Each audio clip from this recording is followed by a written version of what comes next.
महोदय, आपने 300 की सूचना पर सुनने का अवसर दिया, इसके लिए आपको बहुत बहुत आभार। माननीय, मैं आपके माध्यम से सदन का ध्यान एक औचित्य के विषय पर आकर्षित करते हुए अवगत कराना चाहता हूं कि उत्तर प्रदेश विधानसभा के इस पवित्र गौरवशाली लोकतंत्र के सबसे बड़े मंदिर में सदस्य के रूप में 16वीं और 18वीं विधानसभा के सदस्य के रूप में निर्वाचित माननीय सदस्य जाहिद बेग जी, जिन्हें आज इस विधानसभा के उपवेशन का हिस्सा बनना चाहिए था, जिन्हें आज इस उपवेशन में अपनी लाखों लाख जनता के प्रति अपनी विधायी कार्यों का जिम्मेदारियों का निर्वहन करना चाहिए था, आज वह नौकरानी के एक आत्महत्या के प्रकरण में, जिसमें पुलिस के द्वारा खुद वादी मुकदमा बन करके मनगढ़ंत तरीके से तहरीर तैयार करके मुकदमा दर्ज करके कूट रचित साक्ष्यों के सहारे चार्जशीट करके उनको, उनकी पत्नी सीमा बेग, उनके पुत्र जाहिन बेग को जेल में निरुद्ध करने का कार्य किया।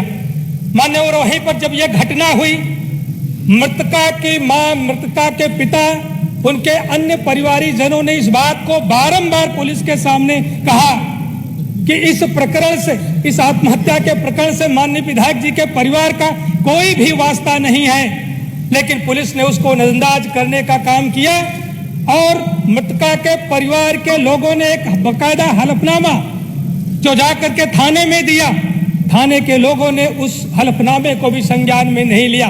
प्रकरण जब कोर्ट में चला जाता है, ट्रायल में आता है, तो मृतका की मां के द्वारा बाकायदा फिर से कोर्ट में एक हलफनामा दिया जाता है कि माननीय कोर्ट के समक्ष प्रस्तुत होकर के यह कहती है, मेरी बेटी का किसी एक गैर समाज के युवक से, जिसने प्रेम प्रसंग में फंसाया था, ब्लैकमेल कर रहा था, जिससे मानसिक उत्पीड़न और अवसाद में आकर के मेरी बेटी ने आत्महत्या करने का काम किया। उसने ये भी हलफनामे में लिखा कि मैंने बारंबार हलफनामा थाने में दिया, उसका संज्ञान नहीं दिया। इसका संज्ञान लेकर के माननीय कोर्ट ने कहा कि इस घटना की पुनर्विवेचना कराई जाए और मृतका की मां नूरजहां का 164 का कलमबंद बयान करा करके कोर्ट में पेश किया जाए, लेकिन पुलिस के द्वारा उदासीनता बरती जा रही है। दुर्भावना में आकर के कि माननीय विधायक जी बाहर आकर के अपने विधायी कार्यों की जिम्मेदारियों का निर्वहन ना कर सके, इसलिए ना पुनर्विवेचना कराई गई और ना कलमबंद 164 का बयान कोर्ट में प्रस्तुत कराया गया। माननीय, इस तरीके के अनेक को दृष्टांत हुए हैं। अभी एक घटना जो महाराजगंज की है, आप सबके संज्ञान में आया होगा। धर्मात्मा निषाद ने भी आत्महत्या किया था और आत्महत्या करने से पहले बाकायदा सोशल मीडिया पर एक माननीय मंत्री जी और उनके विधायक बेटे और दूसरे बेटे और एक अपने दोस्त के खिलाफ यह आरोप लगाया था कि इनके द्वारा मेरे ऊपर फर्जी मुकदमा दर्ज कराया गया, जिसमें माननीय मंत्री संजय निषाद जी, उनके बेटे और एक कार्यकर्ता का नाम था।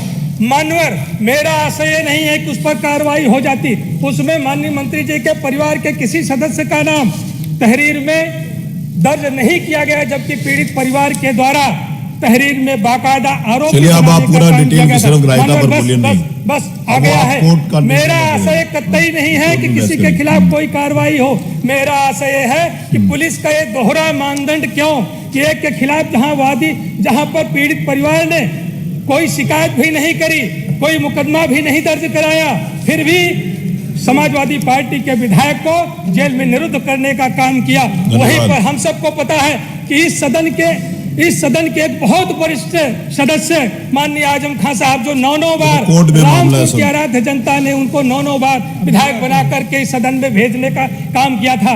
एक बार लोकसभा के सदस्य, एक बार राज्यसभा के सदस्य, और उन्होंने इतने नेक काम किए थे जौहर अली विश्वविद्यालय बना करके अपने कौम के हाथों में जिन्होंने कलम पकड़ाने का काम किया था, विश्वविद्यालय तो गिराया ही गया, उनके खिलाफ बकरी चोरी, मोती चोरी, किताब चोरी का मुकदमा दर्ज करा करके उनको जेल की सलाखों के भीतर भेजने का काम किया गया। इसी तरीके से सीसा मऊ के तत्कालीन विधायक इरफान सोलंकी के ऊपर पटाखे से लगी हुई आग की घटना में उनको आरोपी बना करके उनको जेल भेज करके उनकी सदस्यता को निरस्त कराने का काम किया गया। लेकिन वहां की जनता ने जवाब दे दिया कि आप सर्टिफिकेट तो निरस्त करा सकते हो, लेकिन जनता के दिल के झरोखों से नहीं निकाल सकते हो, ये संदेशा देने का काम किया। माननीय, ये दोहरा मानदंड क्यों?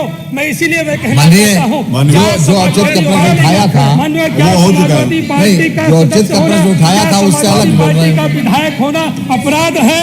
क्या मुसलमान होना अपराध है? क्या मुसलमान होना अपराध है?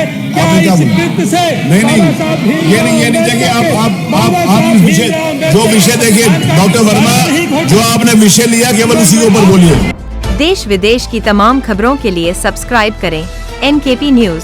जीत सच की।